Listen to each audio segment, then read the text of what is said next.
जनवरी आई चारों ओर खुशहाली छाई करता मची गाँव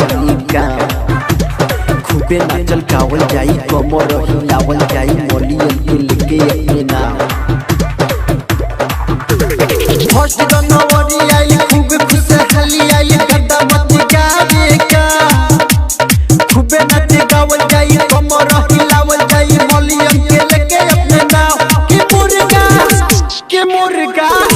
कि मुर्गा लंदन से लाएंगे कि जमकर पार्टी मनाएंगे कि मुर्गा लंदन से लाएंगे कि दिन भर पार्टी मनाएंगे।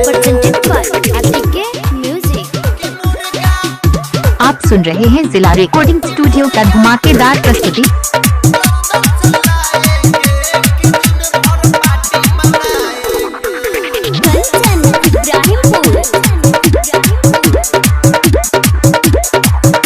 विदेशी हो मुर्गा से पार्टी मनाएंगे बोतल के खंबा से जैसे लड़ाएंगे।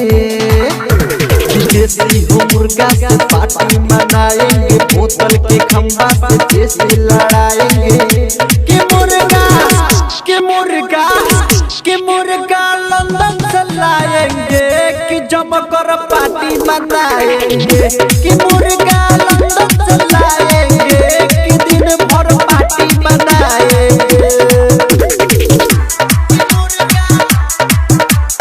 आप सुन रहे हैं जिला रिकॉर्डिंग स्टूडियो का धमाकेदार प्रस्तुति।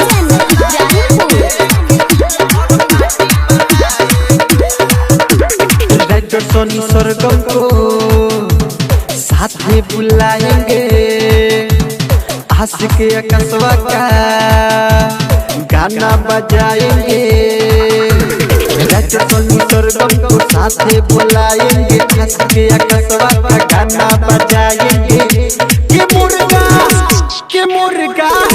कि मुर्गा लंदन से लाएंगे कि जमकर पार्टी मनाएंगे कि मुर्गा लंदन से लाएंगे कि दिन भर